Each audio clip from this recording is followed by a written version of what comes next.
Mbote mon kilmo mbaye sanko eba ki bozali belé au parleur liboso na bino merci na confiance pe na fidélité bande ko ngai masolo ya molimo ezali kotungisa bande ko belé alors moto azali concerné na ngote azalité tout le monde ba politicien ba soda un pico tolo ba bongo ba docteur tolo ba avocat ba joueur ba musicien ba journaliste tout le monde confondu bazali vraiment na kati ya nzungu moko pour na likambo tel molimo parce que biso moko tozana molimo tozana nzoto alors il faut to sola masole belé tozali déjà na pasi ya ko signaler bino perte monene na libota ya Jibem Piana bisika wapi ngai moko comme représentant ya haut-parleur nazali ki kuna na famille ya mama na biso topé ndeko na ngai elenge mwasi Océane oyo asila ki na kokufa.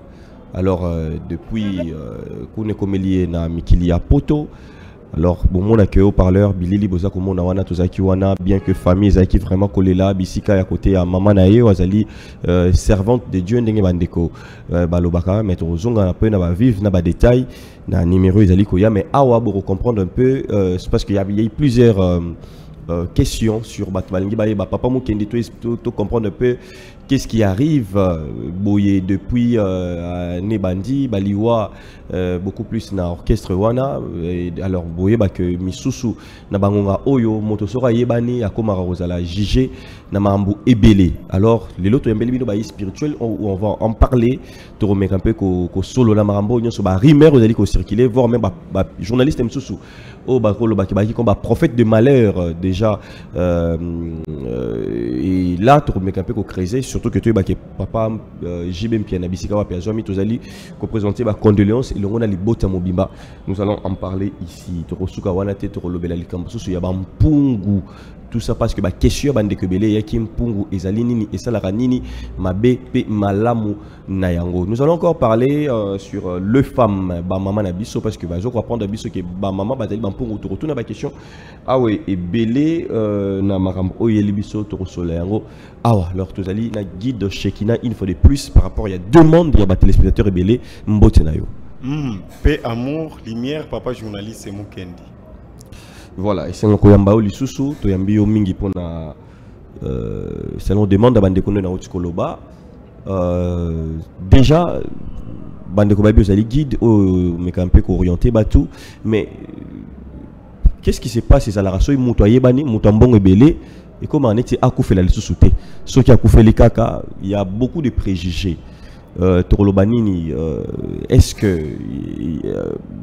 richesse nyonso kaka ils ont la mystique to pour que ça la que batunyo so ba jara bango bongo to ndenge merci papa journaliste Mukendi. Aujourd'hui j'espère que biloko lobeli a toko faire comprendre toko éclairer batu toko lobela sous face à l'insécurité culturelle puisque vous allez constater tous ces derniers temps tout le monde sont plongés dans l'ancestralité sans toutefois comprendre toko ya lobela na vaste pouvoir ancestral.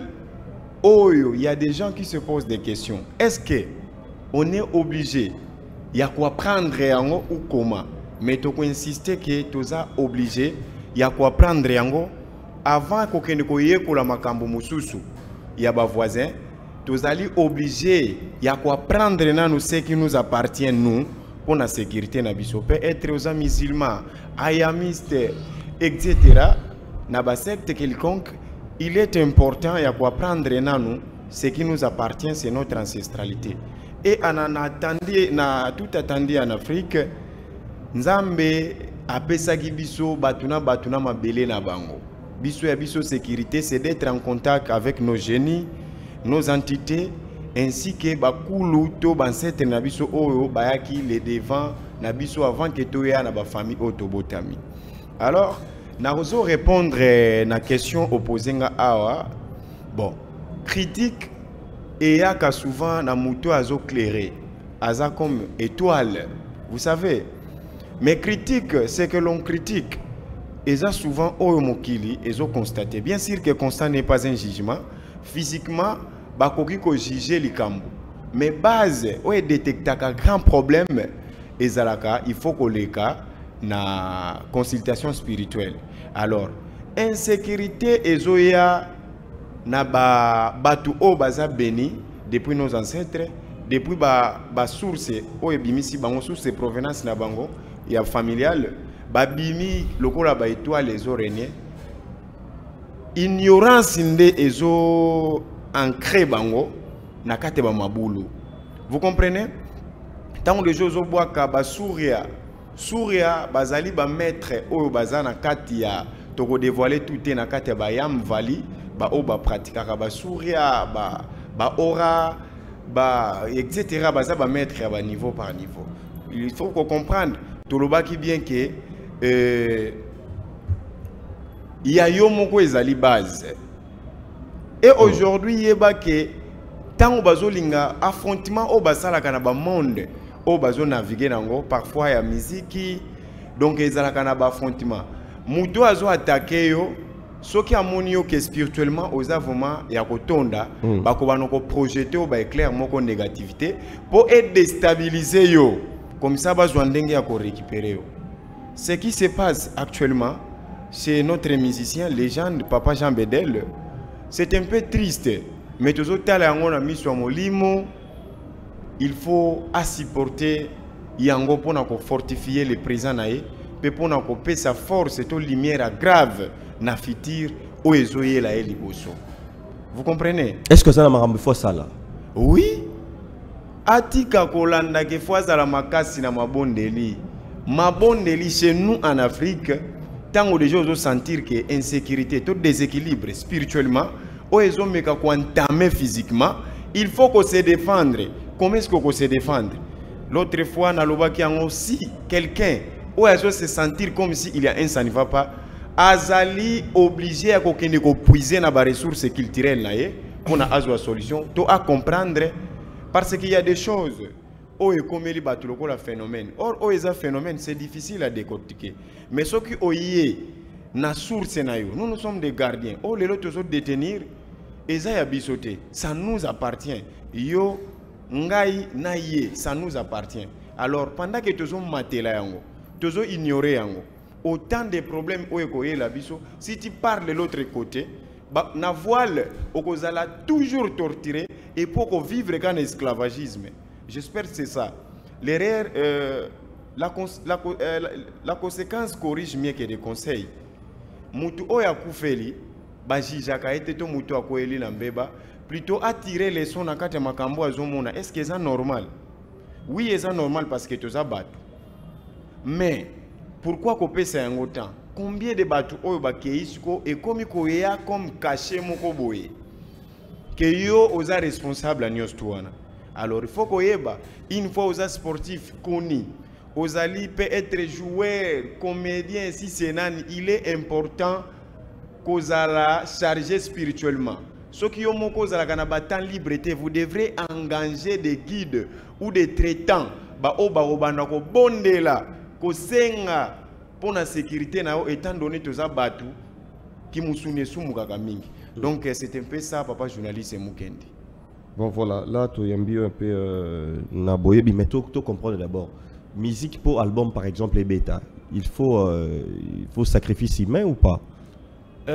Album pour ebeta biso nakala ezalaki ba pratique moko boye parce que nalobaki awa ba o ba vivre na village ba yebi nécessité to grandeur ya vaste pouvoir ancestral o tozanango et koki ko soulager mutu na degré nini ba tutulungeza il y a des pratiques aujourd'hui album ya mutu titre ya mutu ya album au consacré il suffit biso bako qu'on a biso il suffit ozwakaka corne oyebi corne non quand je parle d'un corne OK to zalaka na ba pratique to sala ko telemi na sommet ya montagne au betelier soko lingi ke RNA 3 ans ou 6 ans ou neti bat mususu batiki biloko moko pour di bon ezo senga kaka ça dépend ya yo parce que biso te to inventer lelo vana siwa vewa dia evo diwa oyo mindele ba précipitaki ko kene ko lobake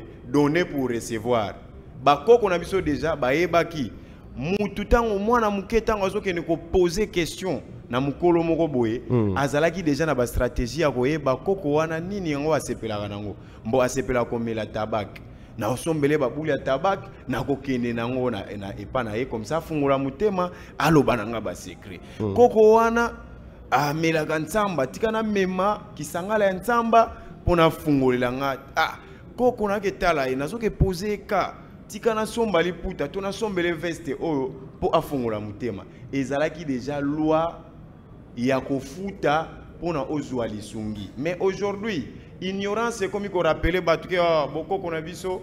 Donc vous allez remarquer qu'il y a des gens qui bazana na baboloko moko ya kati ya ignorance. Ceux qui baké de l'autre côté bazalaka obligé ya ko résoudre ba fiche ba propos ba fiche d'autres ba préoccupations ba kozala obligé à accomplir yango. Si ça va coûter si c'est combien de millions ba ko pesa yango. Pour na bazwa accès ya kozala les bienvenus. Et tango ba ko zonga epa na biso awa ezalaka ba kieti na ba murmuration. Non, arrête. Tomeka MP ko valoriser oya biso moko parce que ba lobby la racine ne doit pas être ignorée. Ceux qui ont ignoré racine na yo, voilà, on a déjà perdu. Vous comprenez? Donc, photos à la claire, na bateau bazouya. Plutôt na linga ki na lo répondre à la question, tu es à la clarté. Nazo cloué. Musicien y pas na yo, par exemple. Aux à la clarté, papa. Makambunion surtout ces derniers temps. Ezalaki na connaissance moko même lelo nazolo ba bien. Ezana ba connaissance oyo. Attention, toza na insécurité. Tant on a lobby insécurité culturelle, ils ont entamé mbala moko même na ancestralité na biso. Puisque la majorité, tout le monde sont plongés dans l'ancestralité. Vous comprenez? Alors, musiciens oyo aye, ba pratique ya kala ya ba contrat ba makila ezalaka lisusu te. Ezalaki ba pratique oyo modernisation et infiltraki depuis na batu mususu bazalaki déjà formé na mindele dès que ki mwana muke mystique azo pratiquer bino bozo kansaiza makasa ya mboka njoka nde azalaki formé na padre to abe moko boye ya mundele a transmetaki ye connaissance moko eza nango d'une manière moko ya talisman avant de manipuler ou de commander ces entités là vous devrez payer. Quel est le prix à payer na ba entité wana ko futa mbongo te makila. Or biso ya biso bakoko na biso batikela ki biso parfois faut somba ntaba parfois faut somba makazu parfois faut somba masoso. Donc c'est tout à fait normal, vous comprenez? Eza insécurité un musicien tangoye formule nyonso na ko saela ina ko brandir yango te na télé mais na lobby awa il y a des gens bato mwindu bazana biso awa bao ba pirater bokoko na biso bazalaki formé na mindele dele âge moko ya bas âge bazalaki formé pour na ko servir bango na couleur na biso. Donc babengi yango na français exploitation de l'homme par l'homme. Donc africain faut aller à kaka muninga na africain mais ba o ba reva ki ko bima na Afrique po ba meke mpe ko fongwama bango nde bazalaki sauver. Vous comprenez? Parce que awa infiltrage ou infiltration est affecté biso un peu trop. Aujourd'hui même batu bazo benga papa Chekina pesa ngai adresse ya place oyo organisé au pesi la renseignement. Qu'est-ce que moi j'avais dit? Na lobaki tous ces derniers temps rien qui a causé en contact nanga tout c'est déjà résolu. Koluka présence nanga te parce que mystique et opéraka sans présence nanga. Ba o ba sa ila kabiso ba service ezanga ite nga pena za mutu na sana mai na makila. Mais ba wana tozana bango en contact ba tikela biso ba principe à respecter, ba règle à respecter, yango baranda kabiso ba service. Parce qu'aujourd'hui, ceux qui te suivent ba centre de formation na biso, ya ba secret. Otozo benga chambre noire, un parfait cube, là où il n'y a aucune pénétration de lumière, tu exploites on a balabala lokola d'église, o kende omoni wana bima, kende wana boye to kozala toujours infiltré. Batu wana bakoya ko zwa boye bina biso, tango bako katsa ngambu, bawangani ke bazwila kango epa na biso. Lelo tozolo bela batu, boza permis ya katu na bokoko na bino boko zwa yango. Mutu akosa yo te. Donc oza kutu na fierté na kati ya palais na yo. Mais yo moko mwana ya ndaku foko yeba ba principe ya ndaku na bino. Valoriser yango, avouer sala dévouement, yo kamela il ne faut pas kokoma na ba conscience. Vous comprenez? Un musicien oyaye pa na ngai. Formule nyonso na ko saela e parfois pona tombola e. Est-ce que na koya ko lobango na télé po batu o bazo tozo se communiquer kaka tena batu o bazana envie ya kozala construire spirituellement na ancestralité na biso. Il y a des gens qui viennent bazolanda, oh mais pourquoi il y a relevé ka ba secret oh? Pourquoi il faut longola bateau au voile? Tango ba o capter biloko wana et kozalaka trahi.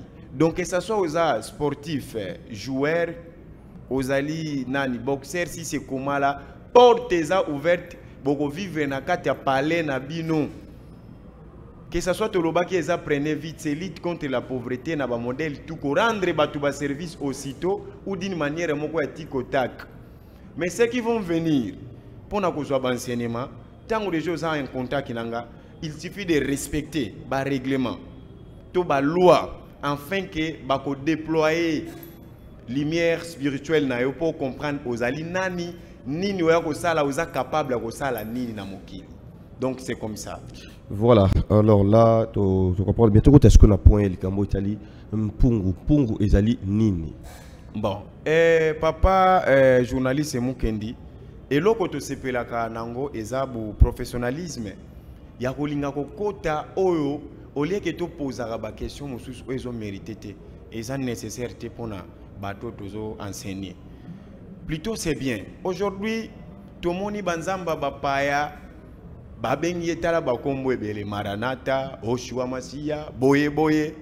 Mais il y a des secrets. Ezalaika et pas nabiso. Les gens parlent, oh tata nzambi mpungu tulendo. Non.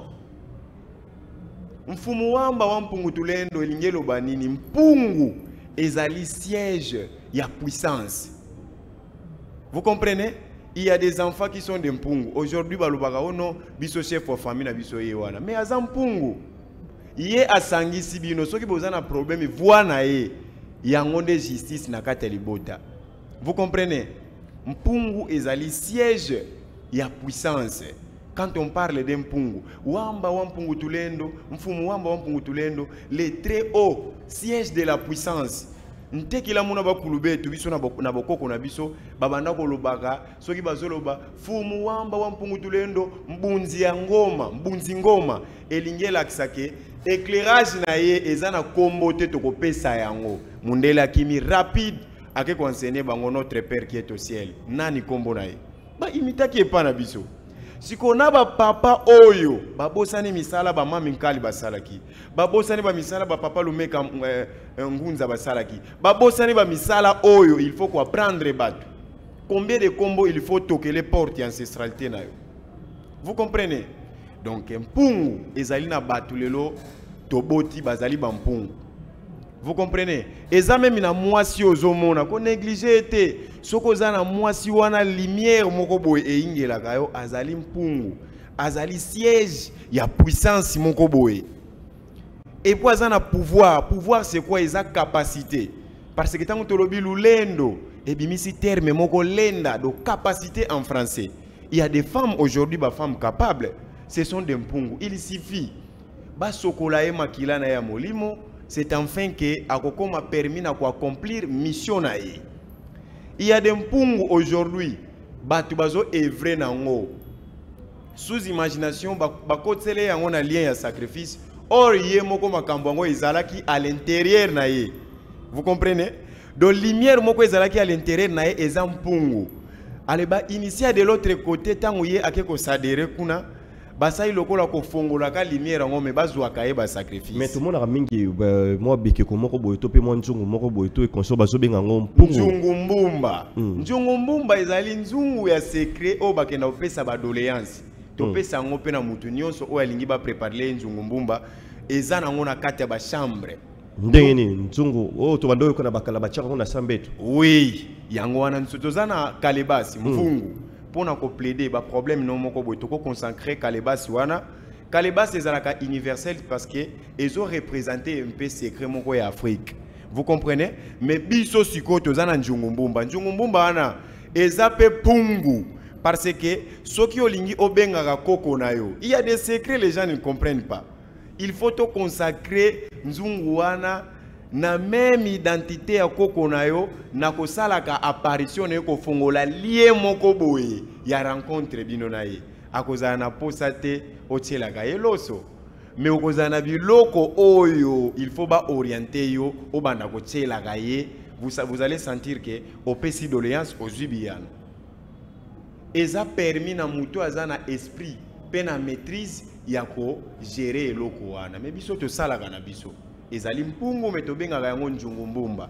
Eza pona ba dossier okomona boye musala na yo rien ne marche, OK osengi changement koya. Ono ngai il faut na tombwa mana dimension moko wana. Njungu mbumba OK réclamer kaka saba. Ko kanga pe batu. Eza pe kaka na njungu mbumba. Il y a des gens njungu mbumba ba njungu mbumba mususu ezalaka préparer juste pour na ko contrôler to sécuriser famille. Allez yo oza sécuriser na famille tango yo bimaki libanda mboka. Obosana ike famille na bino ezalaka na kati ya njungu mbumba, yo kenda ko s'adhérer supposant que na franc-maçon ou bien na ba secte quelconque. Voilà que on vivre en pété. Do ekozala sikoyo vice versa. Do yo moko uti ko Lucas ko mabe. Kanga njungu mbumba ngona siko ekangi yo siko. Parce que alors il est important ya kozonga kaka na kati ancestralité nde eyebi comment ko gérer pe comment ko fortifier mutu to comment ko mutu afongwama a vivre na paix, na joie, na harmonie. Vous comprenez? Donc ça le lengi wana papa journaliste mukendi. Donc mpungu toyoka ngonde toyoka ka bakangai na mpungu même na bansembo donc okanga na mpungu dor talisi biso eza eloko moko okubando sela mambo belé. Oui eza eloko moko na boko na biso ezali un peu universel. Okozala il y a des musiciens aujourd'hui azali musicien mais à orchestre na ye ba travailler la mpungu moko boye. L'orchestre na ta ozomona ezoboate lukuta. Kaka même mpungu wana eko combattre yo collègue musicien to joueur bokoti boye na kati ya terrain ozokoka eli suste okoti boye na ringi otelemi boye na ye tangu mpungu na ye efungwami okokoka ete okokwe eloko ko isi okutuko comprendre te parce que tangu yake ko bunda tikali ko loba ke bankaka tala bwabu ngai na ke ko bunda yeba ke bafungwami ba ye na simane une fois basali bien bakomo bendo na makolo ba misu déjà ba neutraliser yo donc eloko kaka ya muke mais yango wana ba secret bakukao bongo lingi mambutu to ko lobango na ba télé donc si bato basomo na yondo zo bunda nzoka nde ya zo bunda na bato belé mais na lobeli yo muto aza chargé spirituellement surtout na kati ya pouvoir ancestral azalaka invincible azaka invulnérable au piéger ye po tshela ye poison au comprendre aliaki d'ailleurs to katarango bamusuwa banako tala siko biloko na zolobela babandako kataka batu na kala kaka na kati ya bokoko na biso banzolongo ya anti-poison.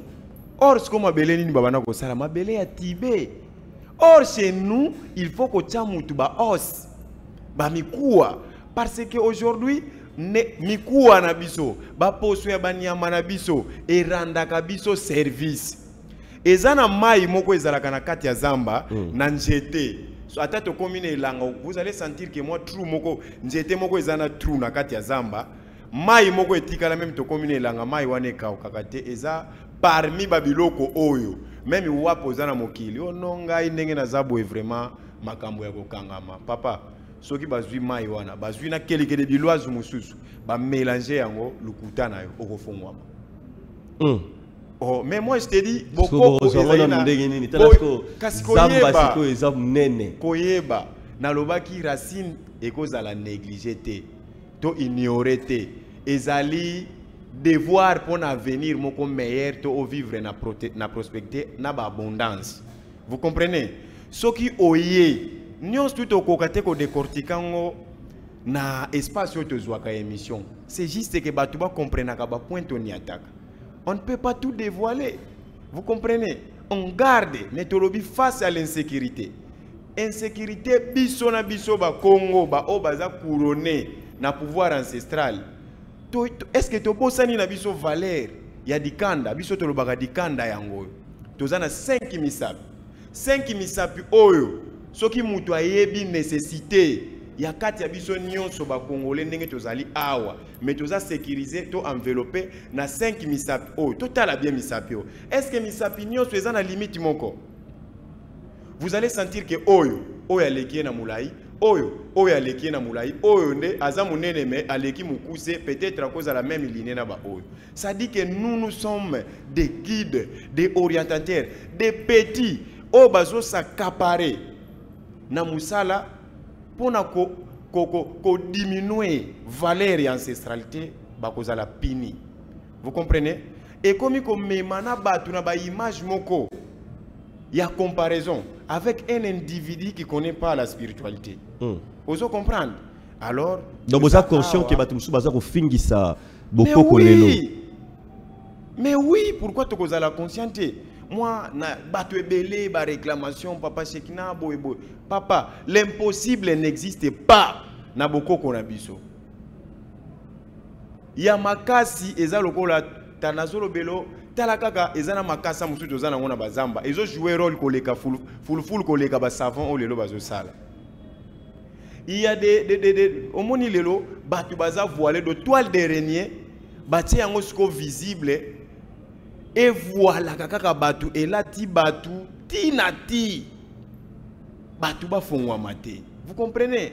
Alors il est important na chaque mutu avant d'aboy tangu aye alukana nu aye ba version originale na ye parce que sinon soki oyebi yango te okobanda kwa mvia kaka ba via batu ye ndenge ni nazala kaka bongo ye ndenge ni nazala ka bongo bongo yo mission na yo ezali ni nini na mokili kotongaka ko ignoraka yo oyebi que aujourd'hui to comme même na ba congolais tango amoni mutu moko ya bukoko déjà kena ba imagination que c'est un charlatan. Allez-y comprendre mais tango amoni pasteur oya beti la kema solo alinga nzambe ko leka tata na ye parce que Jésus donc toko kota tena ba nini wana moi je connais tous ces trucs là. Alors il est important que ce soit des pasteurs banani nani biso nyon sont tozali ba africains to simba sana na maboko na mitema to lingana boya bozwa caché ya biso bosalela na place boteka caché ya bapaya na mabele na biso. Ezali manière ya ko vivre, ya ko faire vivre peuple na condamnation, na babolo komoko spirituellement. Voilà que bo inondé ba ignorant. Pendant que bino bo insulta ki bo sala ki ke même peuple e finga ba koko na bango ke baza bandoki. Ba finga ba peuple ba koko na bango, ba o ba sacrifier ki ba vie. Vous voyez, moni bana basio ba sala ba avortement, azuma kila wana ke boaka na mai. Il y a des entités qui vivent et vivaka na mai ezana bakoko na biso bamona ki mabe trop na mokili akomi na choix moko ke pesa secret ya pouvoir no salela galobi na ko pesa te ame akimi ne petit na mai nchum prévane premier président ya mboka na biso likambo to linga ko lobango na télé te bakoko na biso mususu amoni ke ça ne va pas amizindisi na mai wana akendaki enchaîner na ba chaîne kaka même mai yo ke ko bwaka ba makila ya ba avortement au sali. Obomi déjà mutu wana obomi oyebite mission na lingaka zala nani. Vous comprenez? Premier président ya mboka oyo azwaki mboka o na maboko ya mindele d'une manière à kanto mécanisme comme fils adopté ba mindele. Batu bamona ke akufi na hôpital ya Croix Rouge parce que des docteurs bazalaki na fin ya liwana eza docteur Divalassin na docteur Mvidi. Bangonde ba dernier des docteurs ba traitara mais ba koko na biso ba papa na biso ba monaka ye godi na ye abano memaka na loboko ya mwindu linette na ye na veste na ye bano linga kolata akiti na fleuve yango lelo to benga kanzadi wana fleuve cela veut dire biso to benga nzadi yankisi. Vous comprenez? Donc il y a des secrets mususu to koya ko lobaka boyete. Mais tant que il y a des gens au bazo tuna, ozo vanda libanda mboka. Pourquoi na boko kona biso lelo to utilizaka o recommander mutu parfum? Il y a des questions faut pour pourquoi boko kona biso no tel parfum tel boye? Boye biezali boye. Omoni mboka nyonso obozali ezali na ba natif ba originaire ya wana. Cela veut dire neti biso na biso toza na droit tout ya demande nyonso e pa ba koko na biso. Ononga ikoko na zoko kasu vi ote na lingi na changer vie toza na droit. Et de même ba côté bozo vivre. Bino moko bozo remarquer. Mundele a tsheli bino ba impôt na ba dimension nyonso. Ti travail. Mais tant ba ko kata yo ba frère ba impôt na bango eko tikala na moi eloko moko boye.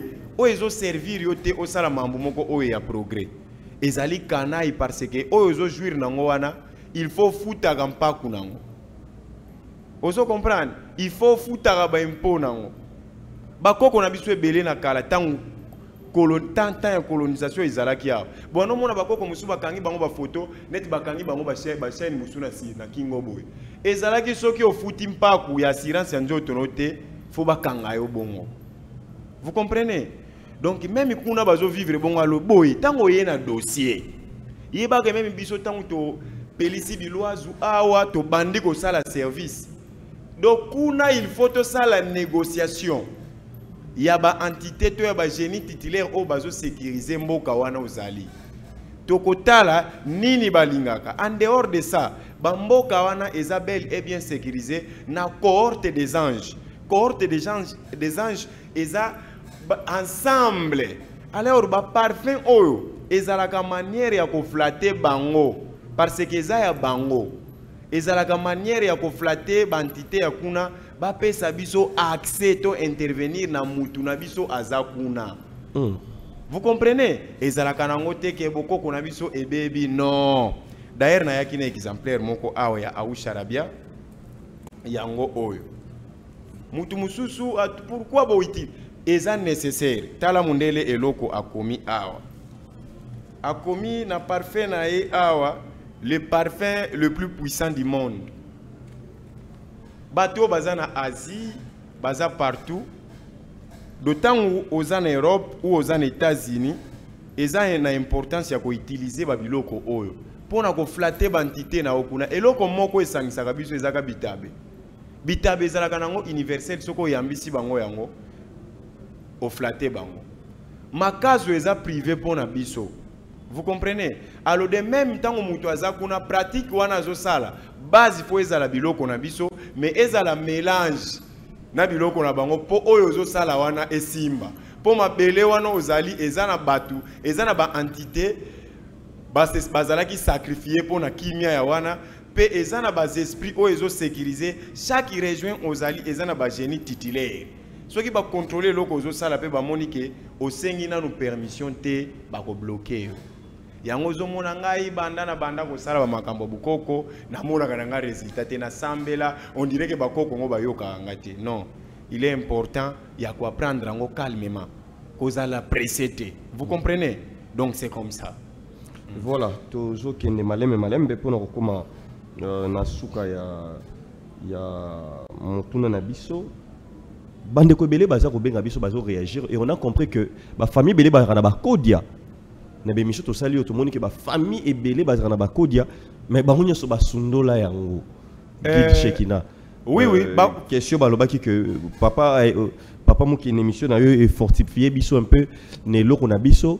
Mais somme sala na famille toujours cette question ils ont zonga mingi somme etika batu na famille lelonde quand même bakomi kolinga ko zongela ngo mais conseil neni bazo tuna ba condition nini essayer ba respecter oyebi papa journaliste Mukendi chaque famille ozo mona ezali na ba secret nango o etikala pona eya ko faire vivre batu batikala na sécurité première des choses oyeba pourquoi traitant tango azo sala azo senga yo kombo ya ba o bakenda ya famille na yo bato bakenda ya famille na yo bien sûr que ozo vivre na ignorance obosana bango ba bosana ote ba sécuriser ka ona ba makammo ebele ozo comprendre donc famille nyonso ezana ba secret nango on ne peut pas tout dire to ezana ba secret nango mais kodia ezali secret ya richesse ou ezalaki caché na chaque famille mutu il faut à vivre na paix na joie na harmonie.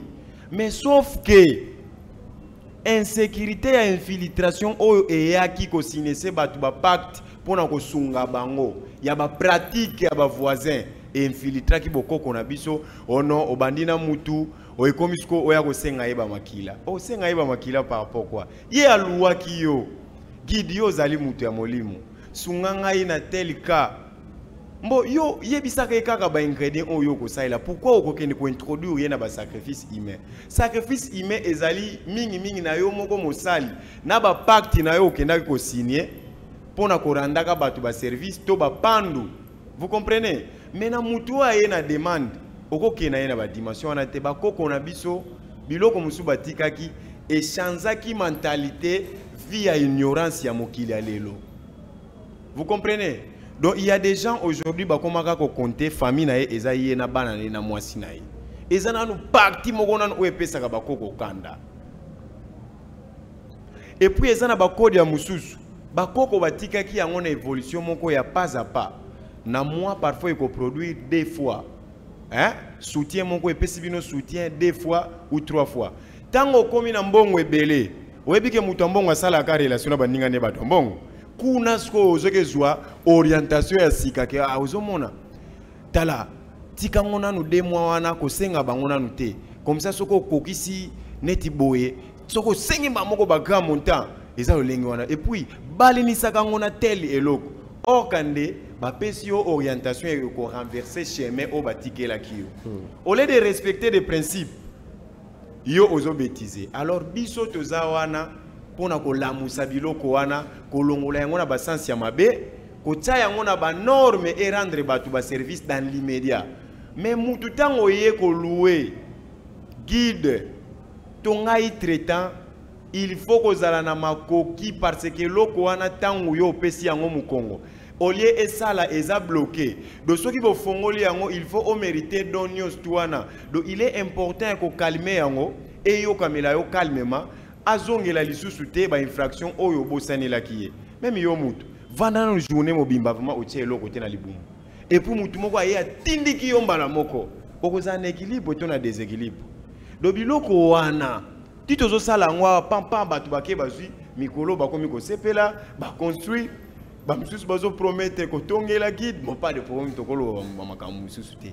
Mais ezalaki pouvoir moko préserver na chaque famille. Soki bino kodi na bino ezalaki te pona ko sécuriser batu. C'est que il y a des gens na ba famille ozomona quel que soit problème. Papa, atabo memie na niveau soki ya nini. Mais du fait que hier azo vivre na ignorance. Nous sommes comme on a net sombre, on a les assurance ya kobonga. Alors si tu viens chez moi guide Shekina, au bandi ko ya ko luka ko compliqué ngai. Donc toza wana pona ko rendre ba service, toza wana pona ko yamba bande ko na biso po bani kwa mingi. D'autant ba ye na pema wana oyambie opesi na no place à vendre opesi mai. Mai c'est quoi? C'est orientation.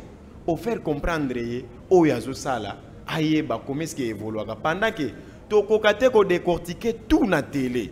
Voilà, alors bande ko batune ki pe question ba lo bela ka ba maman ba saba ba maman bazali ba mpungu ba maman do ba papa ba saba mpungu te. Vous savez lelo yo na ucholo ba tout au début ya émission. Lelo yo papa na biso en Afrique papa zo représenté par mongo ya kozala nzambe. Poye mutu apesaka mais en dehors de ça tu ko zo susu ba surprise que ba femme moko o ba bengaki bandona do ba femme moko ba botamaki na ba capacité. Vous comprenez? Do basi oyo mona ga di fait que moi si afondaka famille po atato moni mutu muso aboti bana basi akomi ko lela luka ozwa guide ya malamu ako sécuriser bana na yo parce que na parmi bana ono boti ya basi wamba wampungu tulendo ayebi le pourquoi bayeli yo mission na bango eza nini et puis na kati ya bana ono boti to mona ngo est-ce que déjà mona na ndako ya libala na kati ya couple moko boye mwana mobali azwi kitunga ya bilia aketikela ba parents na ye banani basala ngo bana basi do mutu moko boye un individu oya yeba kite qui est femme ba traitaka ba femme lokola ba être moko faible or que ba femme baza puissante na mokili. Vous comprenez? Kaka même biloko musu ezana banzoto abasi et devia ka ba chemin pe ya mobali. Vous comprenez? Do fidélité à moi si et randaka pe lumière moko na vie ya mobali o azana ye en couple. Vous comprenez? Donc moi si il y a des femmes na lobela kio motoko lobanyo sur la télé te a télémaka. A télémi pendant que yo mobile au commis de jeu fatigué dans ma camabé au monique forcé comme si rien ne marche donc laisse tomber tu vivras à Karaboui. Mais moi ça l'obité na télémi na look la mobile n'a solution. Il y a des femmes mais aujourd'hui Sauf que influence moko o tozo linga ko intervenir même tant que tozo landisa ba message c'est pour ko la musa batu ko longola batu na ba conscience moko o ba eko pour que la biso lisusu et ba énergie o ekoki ko fortifier biso pour na to surmonter ba preuve africain même na musala soko tie na compagnie aza fort mais influence moko boy et ko affaiblir ba mental na biso et ko embrouiller biso. Et comme nous sommes des incapables, donc avant que tous se soutenir, il faut d'aller puiser ailleurs. Mais pourquoi ça? Biso toujours détenir ma capacité. Comme on joue un rôle, il y a des failles et jouer un rôle. Donc, on ne peut pas tout dévoiler au fait. Vous comprenez? Bon, vous savez. Tout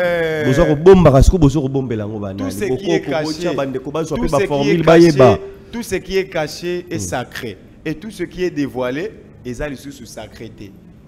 Moutou est important. Ngaye onazali a devant la télé. Content qu'ils ont mentionné wana.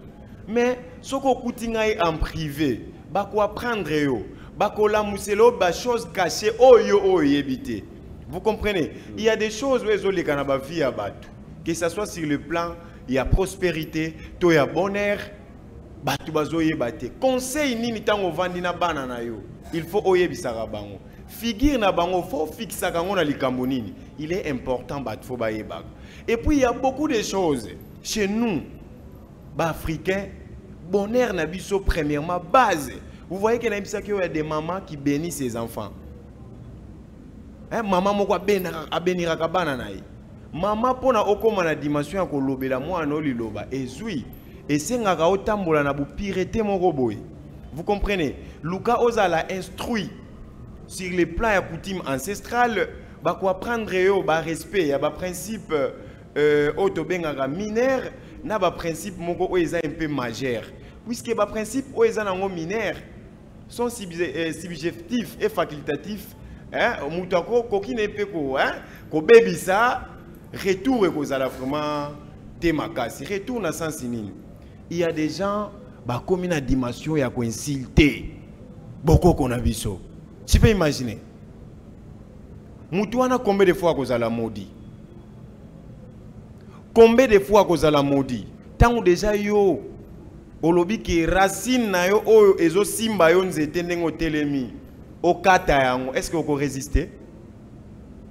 Est-ce que vous résister? Est-ce que vous comprenez la douleur? Mais pas de problème.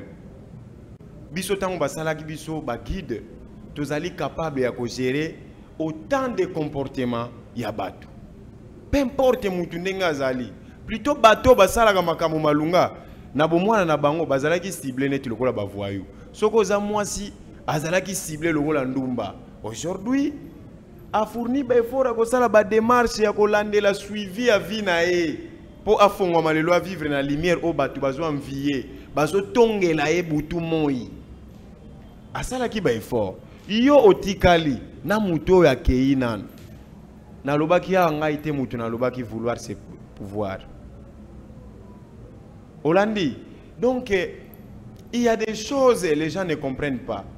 Tozana biloko mususu tozo mema na banjoto na biso eza même limite mais to memaka yango na bokebi nyonso pe to lingaka yango oyebi biloko yango ezali nini nini ezali mokongo na yo na libumu na yo eza même ligne bakotikala komonana kate ti okokufa mais omemaka bango jalousement olingaka bango pe ozo porter bango bien sûr que baza invisible bakomonana kate oyo kotalela na sima oyo kotalela na liboso. Mais pourquoi biso batu tozoya ko enseigner yo au cas où au komi ko linga ko sala imposition na ba accusation. Vous comprenez? Donc ezali ba bêtise mais petit à petit toko rattraper ba am o ezo kende mpe ebunga bazo yebisa bino que jugement si c'est comment là non ame na yo kodapte kaka bitidi oyo ozo vivre essayer de son vivant donner oza mbimba ndenge ba comportement wana ozo mema lelo batu mususu batika kaba vie na bango ezako contrôler ba vie ya batu yepe a éviter que ndenge azo contrôler ba vie physique ya batu azo créer ba ennemi invisible pe ba sala ka suivi na makambo na ye. Yango tolobaki mutu azali responsable ya makambo azo traverser. Mutu azali responsable ya makambo nyonso azo traverser. Base eza ignorance. Il y a des gens quand même arriver à comprendre que dans telle étape ce que commencer à bundoki nanga et ça là tout le monde a un carte stade Congo est comme il pète ba téléphone est comme il pète on doit soutenir ça va pas de problème au sengeli bango bolimi sina batata ba au monde a scopé ba bosani na côté au bolamwe outi. Voilà. Donc c'est comme ça. Merci beaucoup. Tsepeza Lingonga, Tokomina Souka. Un dernier message, n'a téléspectateur Nyonso Balandio. J'ai pas dit mon dernier mot et que ça plutôt to allonger toujours pour encore regagner puisque les ali ngaité mais ali recommandations ya batata kisins o batikela kibiso toi siama toi sikama ye toi tata mana na boko kona biso peu importe dimension mokili est stressé mutu. Il faut qu'on maîtrise yango plutôt et comme un sujet à motivation ou et qu'on permettre et ça la fondation moko ya makasi na le présent na opona ko fortifier futur ceux qui oso vivre un peu na makambo kutana ki na ngona le passé et ko désorienter présent au futur na yo. Alors il est important ya ko bossa na le passé puisque le passé ne revient plus. Même tango tozo benga oyo et ko koma kala et puis tango ane ko ya et ko koma tango ya sika. Donc j'ai pas dit mon dernier mot. Boya bozaï les bienvenus. Makamusu to arrivé te à ko décortiquer ngo a. Mais to simba sana to ko lutter contre ba combat o et face ya biso. Donc paix, amour, lumière na batunios o balandi ki chekina. Soki orientation nanga ezo meka ko apporter un plus c'est bien plutôt yangwana mission nanga ipona gagner ko atteindre dimension to ko atteindre susu na efficacité moko ya kozala proche na bancetre na biso ya mboka pona continuer toujours ko rendre bino ba service na kati ya misala o batata ba pesi biso. Donc gloire, amour, bonté, je vous bénis na béni toute na bénir Bajanyo sur va travailler à pour soutenir biso to vulgariser message oyo esprit oyo soutenira ki batata nakala ba nommer oyo safu likasu boye ba continuer ko bénir pe ba sala progrès na kati ya misala o bozo sala pendant que mokili ezo priorité des bêtises pas que bino bozo sala musala oyo boza négliger boza étouffé or bino ne boza ki talatala lelo bozo meke mpe ko bimisa ba valeur cachée ya mboka pendant que ba mateli yango mais bozo bundana quand même ya ko aider peuple ba o bazo vivre libanda na ba o bazo vivre na biso a ba comprendre que na ndako na bango makambo eza liboka ono tutelaka pilipili oko saela ngo pe likammo boye ko kenaka te ko porter ba chapelet na bango na maboko signe ya croix eza charge parce que quand na kati ya croix ono zomema croix ya ba initié ba o ba eko tangela bino kabale eza na 72 anges batangisi bino te parce que tout navigue entre les deux pôles. Nous avons des bons esprits et des mauvais esprits. Le deux ne peut pas cohabiter, Nesikamoko. Mais quand quelqu'un vous parle quelque chose de la positivité, il faut que vous vous rendiez compte que son contraire aussi existe. Balo belabino sous 72 ans joannée négatif batikali. Évitez d'apporter ba croix na banzo tonabino parce que chez les initiés basambela kana croix renverse. Pour nous dominer bino, mais to lutter contre tout ça, contre l'injustice wana ezoya pour nous bloquer bino, bo progresser na ba projet na bino. Bo trouver que ceux qui bakoko no bapesi yo soutien mbongo c'est quoi et pas bakoko na biso ndenge bazo traiter mutu aye na mpese yo lokolo ye na dossier ya ba papier o ba tia couleur et ça problème grave te il suffit tambola na ba procédure mais bako grimacer yo to ko influencer kuna tika ba osengelo yango makila yo le jour mona maison basali ba maison ba pièce de rechange ya ba moto bo mona pièce de rechange ya nzoto ya mutu ba maison nango on nyonso bazo adapter bino wana pona weko kozele bino maladi pona ko bungisa bino ba rayon o ezake ema o ezo connecter connecteur moko oyo ezo connecter bino na bakoko na bino bakomi ko changer bino biloko nzoto ba changer yo bambebu ba changer yo banini. Donc voilà dimension où bakomi ko salela bino ya distraction ba saleli bino ba tablette tango bozo sala maboko na bino na ba print wana et esprit wana ba tiena carte sorcier de l'air au ba vulgariser d'une manière à téléphone pour la communication au composer code ya boîte postale na à ça le service aux oiseaux mutuana entité frère na bango wana. Donc eza parmi biloko o ils ont affaiblir ba pouvoir na biso mais on va lutter contre tout ça. Voilà, merci beaucoup, merci ingénieur Isha accompagnant Kibiso et Longona Elohim Gelesi, merci na maman Esther Bazaki on a sima ya caméra, merci na ba téléspectateurs na biso nyonso botala rabiso la télévision Zalingonga na tozala rawana à partir de 6h30 PCT on a haut-parleur télévision bolanda rabiso na 14h juste na 22h juste toujours dans haut-parleur na TNT na Bluesat et puis ba na rabiso na YouTube pe na TikTok haut-parleur TV au Betioza Mobimba bozotala biso bo commenter topé bo komela biso makanisi na bino toujours que ndezala toujours bo tunara pour na koyeba parce que to yamba bande ko ebele. Qui dit vrai, qui dit faux, et ça sera très important. Quant à moi, je vous dis bye bye, on se voit au prochain numéro. À plus. Dans les